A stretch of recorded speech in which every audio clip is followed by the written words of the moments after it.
There are anime that entertain, anime that inspire, and then there's Kingdom, an anime that makes you want to march onto a battlefield with nothing but sheer willpower and a dream. I'll be honest, like many people, I was hesitant to start Kingdom because of the infamous CGI, but once I hit play, the story grabbed me by my throat and refused to let go. Before I could even complain about the CGI, I was already too invested in the battles, the strategies, and the sheer unrelenting hype that this series delivers. And let's talk about that progression. Season 1, the story carries. Season 2, the CGI is toned down and the stakes rise. But Season 3, this is where Kingdom cements itself as one of the greatest war stories ever told in anime. So today, let's dive into why Kingdom is pure, unfiltered hype, covering the legendary generals, the insane importance of morale, the dynamic duo that is Shin and Sei, and the deadly elegance of Kyoukai.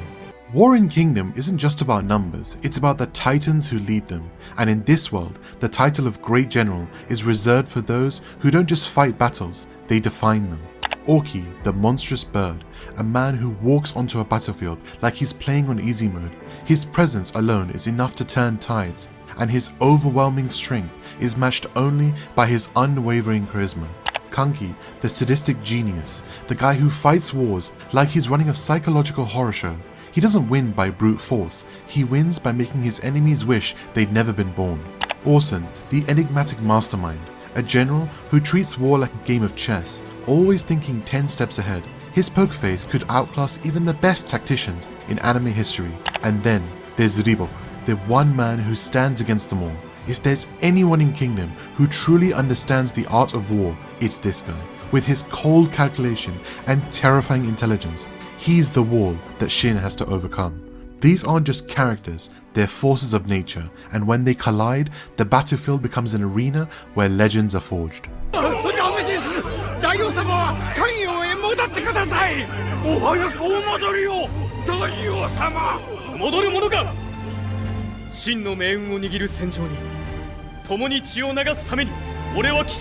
In Kingdom, morale isn't just a concept, it's the difference between life and death.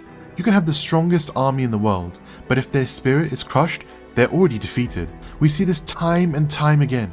Commanders who can ignite a fire in their soldiers, turning an inevitable loss into a legendary victory. And Kingdom makes you feel that weight. The intense do or die final stands. The speeches that send chills down your spine.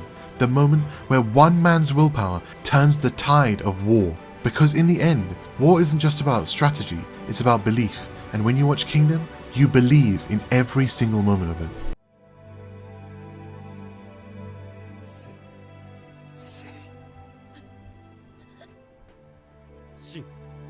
At the heart of Kingdom are two people, Shin, the reckless but unbreakable warrior, and Sei, the young king who refuses to let destiny dictate his rule. Shin starts as a nobody, a war orphan with nothing but a dream, but through sheer determination and an ungodly amount of shouting, he carves his way to greatness. He's not just fighting for himself, he's fighting for a bigger dream than any one man. And Sei, the man who would unify China. He's not your typical king, he's a leader who bleeds for his vision.